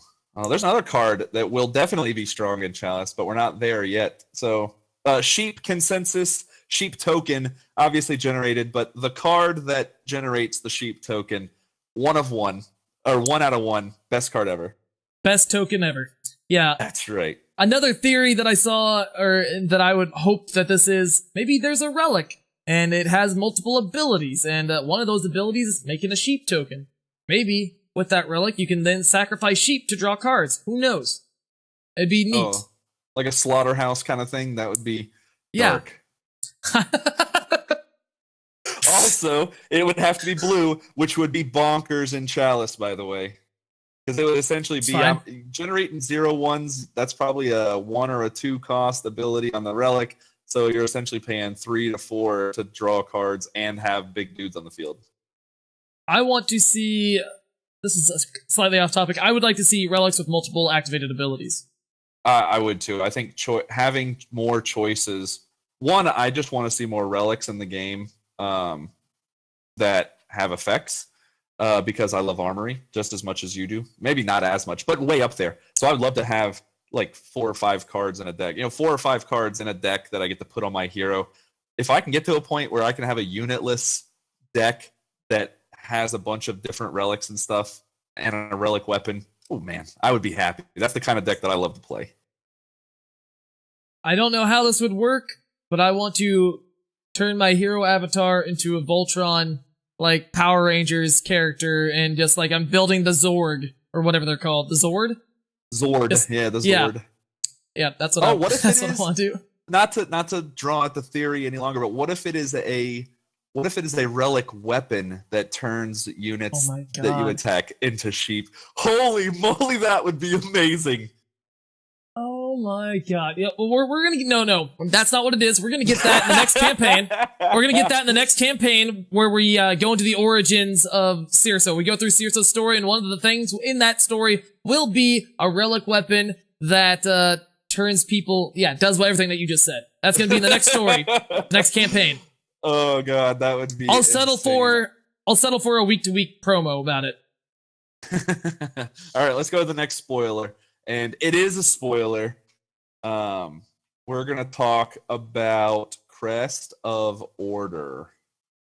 And I think by popular vote, out of all the crests that we have seen, it is the prettiest crest. It is carved into this oak tree. It's 3 owls. It's very regal. It's got a gem kind of inlaid over it. It is beautiful, very well done, and it does exactly what it's supposed to do. Comes in depleted, it gives you 1 justice, gives you 1 primal, and it lets you scout. I just heard a jangly bork walk by you. She's scratching herself, as a good bork does. I almost just accidentally clicked the stop streaming, stop recording button. That was an accident. That was a scary moment for me. Unrelated. Yes, this art on Crest of Order, on this wonderful set 4 spoiler, is amazing. It's maybe I'm just sick of seeing the other ones, or I'm taking them for granted because I've seen them so much over the last 6 months, or 5 months. But this Crest of Order, very, very beautiful art. Which just brings me back to the whole thing. I want to see more. I want to see eternal card arts on products. I want card sleeves, deck boxes, t-shirts, everything. And this is another card that would, that makes me want to do that. A lot of people just like owls. A lot of people like owls. If you put this on a t-shirt, I think people would buy it just because they like owls. Oh yeah. This is a shirt that my wife would definitely wear. A bunch of, I have friends that would wear this. I would probably wear this, but seeing this and seeing how the art is just stepped up on this, I cannot wait to see this. This spoiler gets me excited for Crest of Mystery. The mystery colors just have such a. This mystery, by the way, for the uninitiated, is Time Shadow. Seen an initiation. Yeah, Mystery is. If you look at Champion of Mystery, he is a very enigmatic card. There's a lot of cards in that color scheme that are kind of hauntingly pretty. So I can't wait for the Crest of Mystery. But going back to the Crest of Order, definitely would be great on mouse pads or play mats or a patch that I could put on my backpack. I have this beautiful backpack that's got all kinds of room on it. And if Direwolf Digital would release some patches, or at least allow me to print my own, I got a friend who has a printer that will stitch instead of do ink. I would put this. I'd put one of each of the crests, to be fair, but I would definitely put this one on if I could only pick one. Yeah. I mean, that's just one thing that I want in general from Direwolf Digital is every high resolution graphics of every card art. I think that would just be a great resource to have for all the content creators as the game grows over the next few years. Or at least just put out these wallpapers more often, at minimum, and make sure any card that is popular, have one for. Make them easier to find on your website. Yeah, because I already rotate my background on my laptop that I'm doing this podcast from right now. It just rotates the eternal wallpapers. The art, they do such a great job of commissioning these art pieces. The artists that they have hired on or that they get these pieces from have done a fantastic job of translating kind of this. It's not that dark and gritty, but in some cases it is. It's not too light and fun, but in some cases it is. Like, it's got a great balance across the board. This card is a great representation of that. The owl theme for Order for Cambrai. Haru. Or Haru, sorry, Cambrai is the Haru is yellow. the. I mean, yeah, time has owls. Yeah. I mean, it's a great parliament. Yeah, but exactly. Haru is the primary home for owls. So they've done such a great job, and they have this just cache of art that is very marketable and would be great to see on a bunch of other stuff. And these cards that they're releasing just prove that. The art gets better every set. Yeah. Don't get me wrong. The art on the previous cards in the first set even is phenomenal in many cases, but it is definitely getting better. So yeah, we have this with. Obviously, it's 1 out of 1. Great card. Going to see a lot of play. Best card ever. Power fixing. Yeah, power fixing, influence fixing is something that a lot of people complain about. The crests definitely do elevate the decks that can play them efficiently. So now that almost assuredly at this point, now that all of the factions are going to have their crests, everybody can sleep a little happier and know that they're going to have a little bit more opportunity to fix the influence and power in their deck a little bit better. I mean, clearly, if this card was already in existence, Tony G would have won the ETS this weekend. Yes, that is likely the case. You heard it here first. Can't wait to go back in time and redo this tournament for him. All right, let's talk about the last spoiler from this week, and in my opinion, the most controversial card that got released. We're going to talk about Miner's Canary. This is a 2/04 burb with flying, obviously. And it is just a little cute canary leaving a cage that can get hit by Chalice twice and become a Millie Cloud Marshal, essentially. Yeah. Very lovely art. Who doesn't like birds? It's a nice shade of yellow. It is. And more importantly, it is a big old wall that everybody has been asking for. Blocks literally everything in the game. And there's not many Overwhelm units that have more than 4 attack innately. I mean, there's a couple, but this thing definitely keeps you alive. And it does a dang good job at it. And everybody's like, why does the canary have such a big old butt? Well, that's that... like adamantine cage that it's in, or the fact that it skitters around the mine shaft and it's hard to catch. You can't kill it. Hard to hit, yeah. Yeah, this will be a great blocker in set 4 limited draft format. Yeah. Oh, it'll be fantastic in draft, and somebody is going to find out. Somebody's going to find out how to abuse this. Obviously, using it in Chalice is going to be a thing because it does get large. I don't know what it replaces. Yeah, before you taught me just minutes ago that tokens don't have a gemstone there or whatever, I thought this is going to be a token, probably. It is not the case. Nope, this is a card that you open. So I'll be interested to see who breaks it, who figures out something. Even Mimi, it doesn't have to be like meta breaking, but something in a meme deck that's like, if you get canaries and can toss Echo on them or some crazy Bananarama, I don't know. But it'll be fun to see. It's a nice wall for sure. Yeah, if nothing else, that's great. And I love the limited format, so it's going to be a solid card in draft. It'll be not a snap pick, but it's definitely like, oh, you see this with 6 cards remaining and you're in those colors? Yep, looks like you got a 2/04. Yeah. And it complements Justice really well because Justice also has a lot of really good weapons. We've talked about we talked about the shields and we talked about some of the hammers and things like that.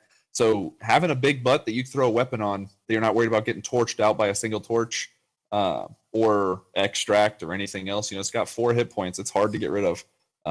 So it's a good target for some of those weapons out there. And having flying innately is just solid. Yeah, absolutely. This will be a nice little nice little speed bump in draft for the most part. Well, I won't see a ton of ranked play if I had to guess. Yeah, unless there's some card that I don't know. I can't. I was gonna say if there's some card that like triggers off of birds in general, but then they would have to say like all owls are also birds, and that would be like a weird tribal interaction, and they're just maybe. But yeah, I think you're right. I think this is a built for limited card, a good wall for limited. Yeah. So let's yeah, that's probably about all there is to say about Miner's Canary. It's a cute card, looks nice. I'm excited for more juicy spoilers and card reveals to start happening here pretty quick. Yep, and everybody go on Twitter and tweet at Direwolf Digital, tweet at Eternal Card Game. You guys who watch live would be the first to see a spoiler that Unexpected Results, the Eternal Podcast, got. I put out a tweet earlier this week, made some traction, still getting some retweets, so you guys can just go and do that as well. If you guys want to be the first to see something before Discord, before some of the loud people on Discord who complain about stuff, this would be the way to do it. So hit them up, let them know you want to see, let them know that you want to see Unexpected Results, the Eternal Podcast, get an exclusive spoiler, because we would love that too. Absolutely. So let's speculate about some of the card art that was spoiled this week. Let's start off with the dinosaur or what have you in the backpack for the rock climber. All right. So first of all, I think it's a dragon if you look at it. Dinosaurs, very reptilian and only reptilian. This one has a ridge across the top of the head. It's blue, which is where a lot of the dragons reside. The scales are very fine. It's a very sleek card. So I'm thinking this is something along the lines of a unit that either on Spark generates dragons or has an ultimate that generates a dragon, something to that effect. But I maintain that is a dragon in her backpack, not a dinosaur. I think you're right upon further inspection here. Yeah. This is probably... It's either a Primal card or an Elysian card, would be my guess. I think it's probably just Primal card. But I think you might be onto something there, thinking that it makes like a dragon hatchling or something. It looks like she's maybe going up to climbing this mountain to go steal some more dragon eggs or something, perhaps. Yeah, maybe she sells dragon eggs on the black market. That's what I was thinking. Is it could be as well as that she's not. She doesn't necessarily generate dragons, but she's taking dragons. Like she may be coming down the mountain after she's already stolen, and like while she's in play, she just steals units in general. It could be like Dragon Egg Thief, and if she is in play at the beginning of your turn, target one of your opponent's creatures, and you take control of it.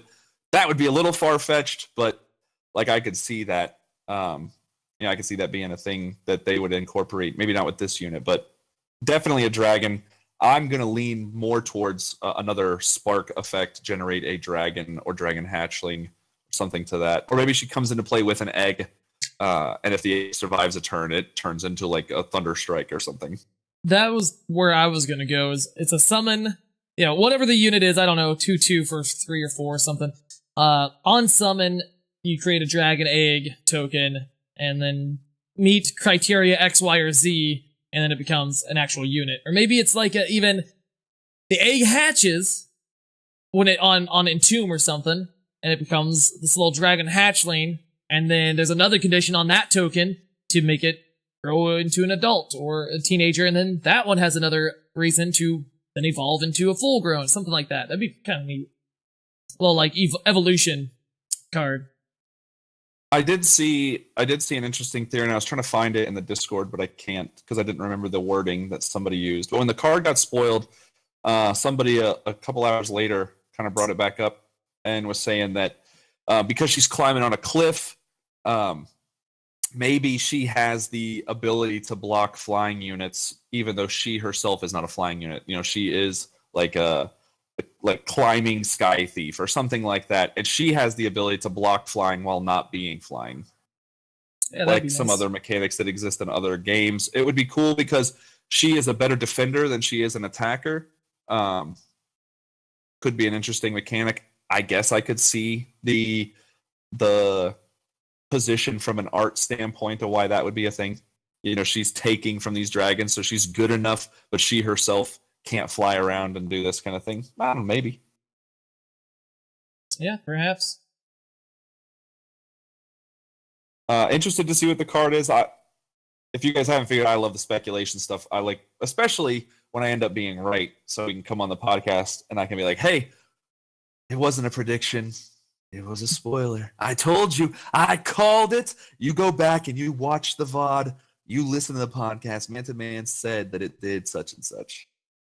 Yeah. All right, let's talk about probably the coolest art. No.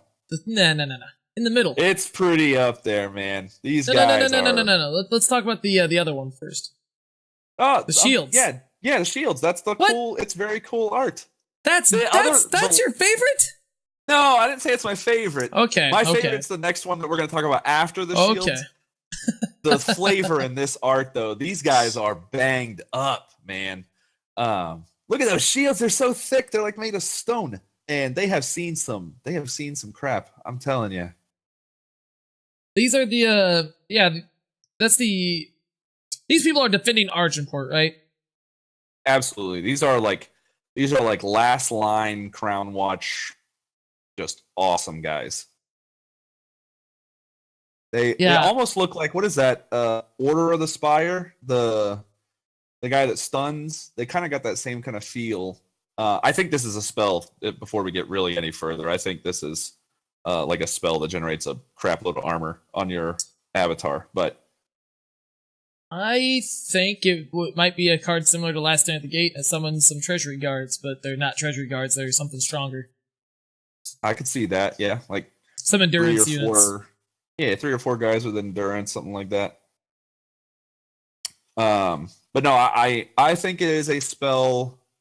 I think it is a spell, maybe even a fast spell. I don't know. Fast doesn't really fit with the armor mechanic, but I think it's a spell that just gives you, it adds like 4 armor or 5 armor or something, to your to the player. I mean, or just have to be better than to prevent damage for a turn. Yeah, that'd be better than what? It'd have to be better than Reinforce. Reinforce already exists. 2 power, gain 4 armor. Yeah, it would definitely have to be better than Reinforce. Maybe it gives you armor, draw some cards, who knows. Gain armor and make some tokens. Or maybe just prevent damage and gain some armor. Yeah, somebody in the chat said prevent damage. I could get behind that. Just like a 4 or 5, maybe higher instant that nothing you control takes damage this turn. Like that would be a kick in the teeth if your opponent goes all in and you block a bunch. Yeah, that could be a nice little blowout combat trick, similar to can't remember the other card that already exists, but similar to that, but maybe has some kind of text that makes it more playable. Yeah, but the art on this, Copper Hall Blessing. That's the card I was thinking of. Oh yeah. But the art on this is anybody who has kind of seen my art style. This is the kind of art that I like to draw. I mean, these guys, their shields, first of all, like I said, it looks like they're made of rock. They got these big gems. They're very regal. They are very powerful. They're not scared of this onslaught. You see the fire kind of going over in the background. Somebody's obviously launching an assault against the castle. There's smoke rising from the ramparts. These guys have arrows like buried into their shields. They're ricocheting off. I mean, this is a fight. So these guys, they don't give a crap. They're standing strong. Great art. If nothing else, the art is cool, and I want a background of it. You can say that with so many of the arts. I believe also on Discord, Scarlatch said that the name of the set will have something to do with the word something Argenport was the spoiler, I believe, that they typed. Oh, I would think it's probably going to be like the fall of Argenport. That could be it.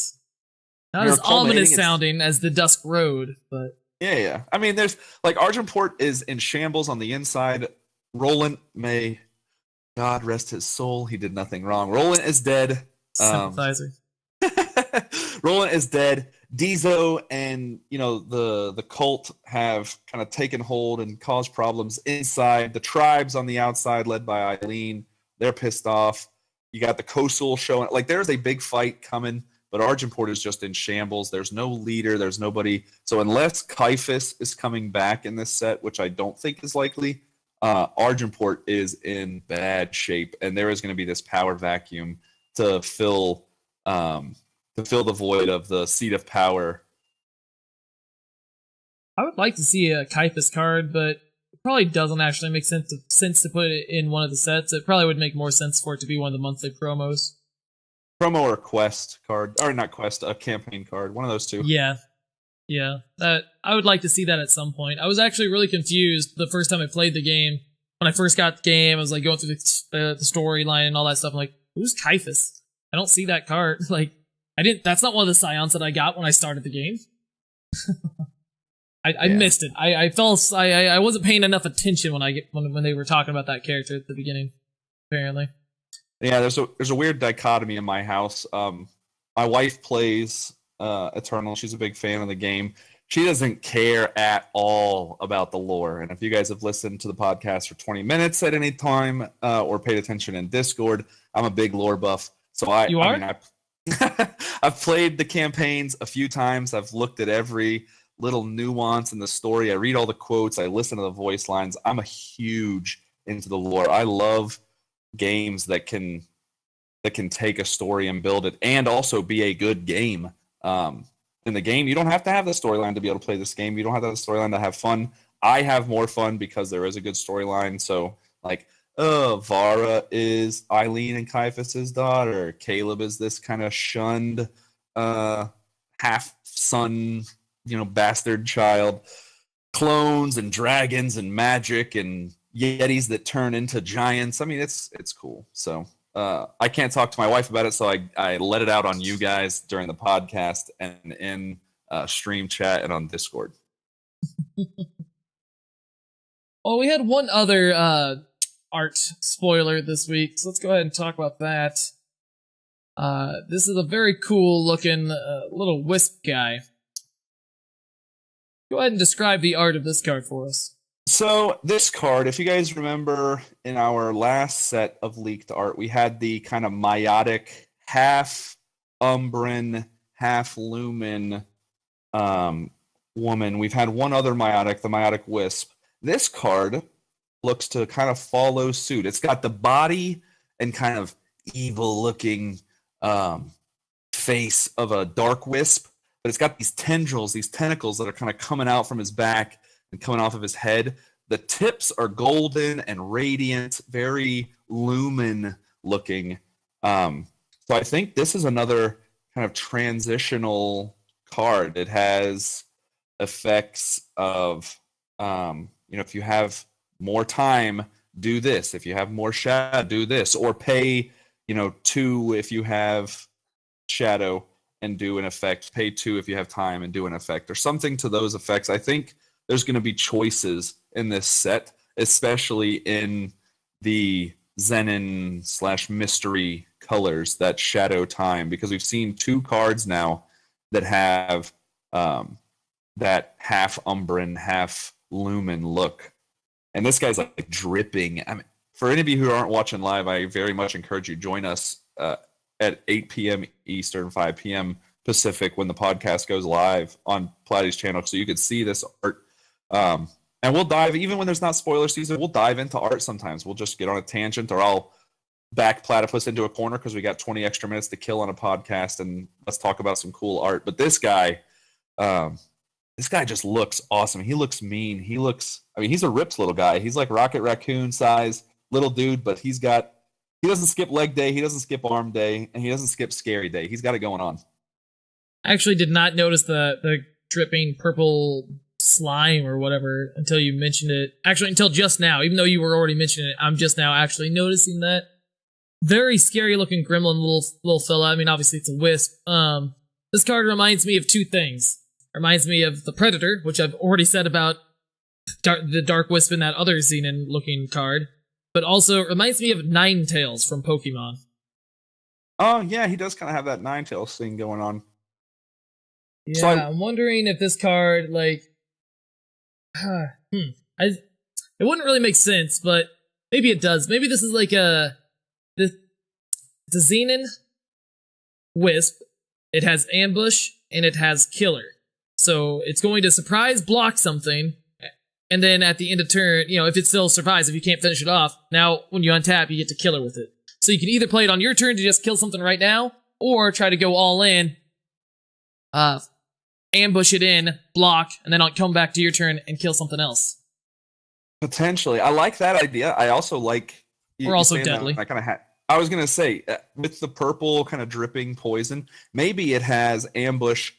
If played with ambush, it has deadly.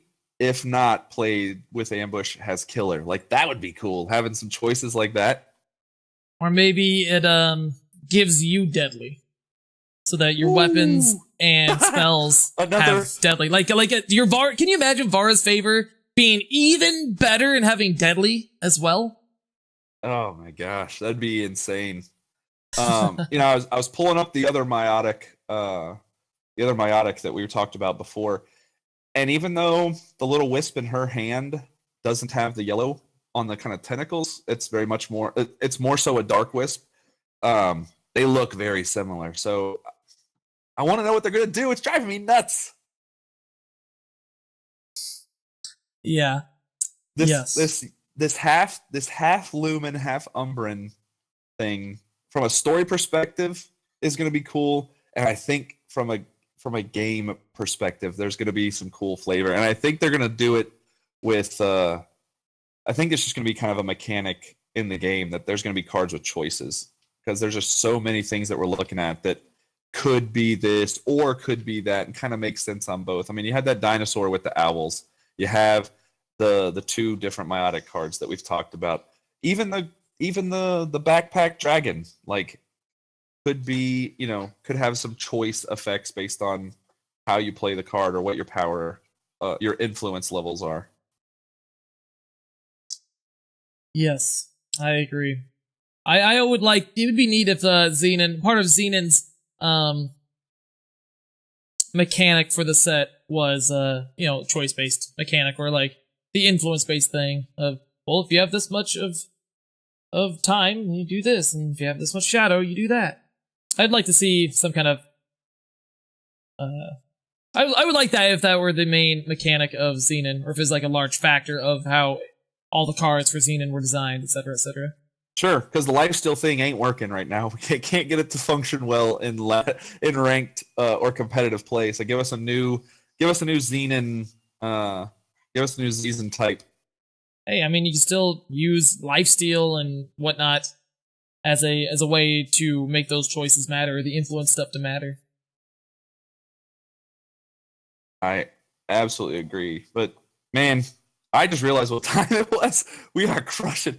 Podcast has run a little long this week. It has been a ton of fun. You guys in the live have been very involved. I've enjoyed reading your comments, correcting me, telling me how dumb I am when I miscosted or misnamed cards, but also your input and speculation in the lore and what these cards could be, how these cards could affect the game.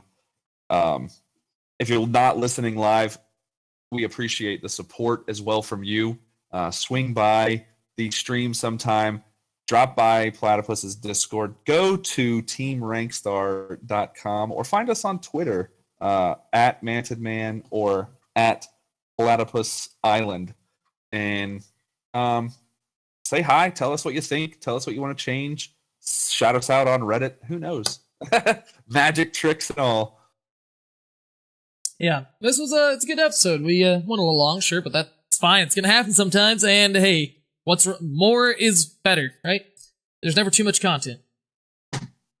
That's right. Well, we have, I think the next few weeks will all probably run long. We'll have art that gets leaked. We'll have cards that get shown. We'll have some interesting things that change in the ETS. I think next week's ETS will be, it'll be interesting to see how people adjust, because there's not going to be a new card that shows up unless for some reason the new set drops. I don't think that'll be the case. Spoiler season tends to run 2 weeks, 2 to 3 weeks. So We got some time. I think we'll get some lore teasers before the set actually drops anyway. Plus, I like doing the podcasts, and I want to get spoiler. So, Yeah. one more week for exclusive spoiler chance. Yeah. I think I don't think we're officially in spoiler season just yet. I mean, by the time this goes live, I think we might be. We very well may be. I think all the cards that were spoiled this week were just kind of like a preliminary, just a taste. Maybe it wasn't even planned. Maybe we're just Scarlet's just went ahead and was like, oh well, here's a random card, by the way. Oh wait, I wasn't supposed to put these out yet. Yeah, well, here's a couple. 04 flyer. Here's a token that's a sheep. Yeah, we didn't get anything that's actually relevant yet. Scarlet just accidentally just made the objective decision, the executive decision to, hey, here's the text of Lita's Apprentice. What do you think of that? Oh, well, I guess I have to throw out a couple of other small tidbits for them. Well, they already know the crests are probably coming. Here's a crest. Here's a token. Here's a draft card. All right. Spoiler season's not for another week or two or something. Who knows? Who knows? Do you still maintain that around Father's Day is Father's Day or sooner? Yeah, I think you're probably right. So, but yeah, this next week will be the final week of the ETS this season. This season's season will be the last episode, last one of that, and I think I'm locked for the Invitational. I was gonna say you were kind of waffling on your point. Oh golly, I said waffle. We were talking about waffles in the chat before the podcast started. You were kind of uncertain of your standing for the Invitational. Did you check your points? Are you locked in? Sometime throughout the week, I had looked and I was tied, I believe, for 5th place with about 15 points. And I think at some point in the Discord, RNG Eternal had stated that 15 points is probably the minimum, or probably the magic number you need to reach to get qualified for the Invitational, based purely off of that was a theory that they had, on the Discord. And so now, after another top 8, I'm pretty sure that locks me up pretty good. I mean, it can only be better from here. Like, if I do well next week as well, I mean, that just puts me that much more guaranteed. But I'm pretty sure I'm more than likely locked, so. But we'll find out soon, I guess. That's right. Well, let's knock out some quick promos, and I think we call it, man, 2 hour podcast. A lot of fun. Definitely. Well, ladies and gentlemen, thanks for listening.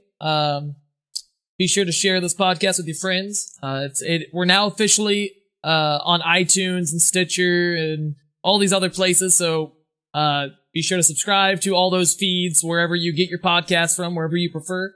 Check eternalpodcast.com.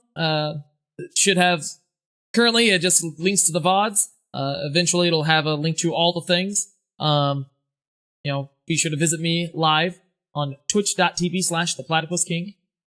Maybe you want to support us a little bit. Come to patreon.com/ThePlatypusKing. If you go to unexpectedresults.eternalpodcast.com, that'll take you directly to all the audio streams of the podcast, as well as direct downloads of the MP3s of the podcast. Lots of places to go, lots of resources. Of course, follow me at Platypus Island on Twitter. Follow the Mantid Man at Mantid Man on Twitter. Visit visit teamrankstar.com for lots of great strategy content, video posts that go up live. Not live, but every week we have lots of strategy articles, a lot of videos that go up, and it's great stuff. Yeah, and only because I'm sure Platy's trying to dodge giving away money, but this week on his stream is the last week to enter the giveaway. Giving away 3 $25 Steam gift cards that you'll be able to use to buy your packs of the new set when it does hit. We're announcing the winner live next week on podcast, correct? That is the plan on May 27th edition of the podcast. This is going to be a monthly giveaway that happens every month, and we'll announce the winner on the last podcast of every month. So in June, it'll be on the 24th, since the last day of June is on Saturday, the 30th. But yeah. So yeah, this coming Sunday, May 27th, towards the end of the stream, will be the end of the episode. We'll be announcing the 3 winners. So just reach out whenever you get a chance. For anybody listening and not watching the VOD, but anybody listening that's not in live, go to Platypus King's stream. Twitch.tv. Yeah, twitch.tv/ThePlatypusKing. And you can find out all the information on the giveaway, how to enter, the different ways to enter, and we'll hopefully call your name next week live on the podcast and give away that money. Giveaway essentially that is $25 is almost a pack or almost a box of cards, right? I believe so. It's dang close to a box if it's not right on top of it. I think a box maybe $29, but if nothing else, you get yourself a bunch of packs, or can buy yourself that last campaign if you're a new player and don't have the gold saved up, or you can do what Platypus King does and just get yourself a bunch of sweet avatars. And I did see LSD did stream some this past week, and he did say that in all likelihood, the premium power would be coming back in some form or fashion. That it would be. But don't quote him on that, he said. But don't quote him on that. So as you just did. Yeah. I'm quoting him, saying not quoting him. We all kind of assumed they would come back in some form or fashion, and it would probably cost gems. So this is the way to get your gems. Or if you decide that you don't want to play against any more Sandstorm Titans or TJP mid, you can go buy yourself that new expansion to whatever you're gonna play. You're playing on Steam. It's good for anything in Steam, not just Eternal. Absolutely. And with that, we will bid you all adieu. So just remember some advice: don't die. Have a good one. We'll see you next week. Later, everybody.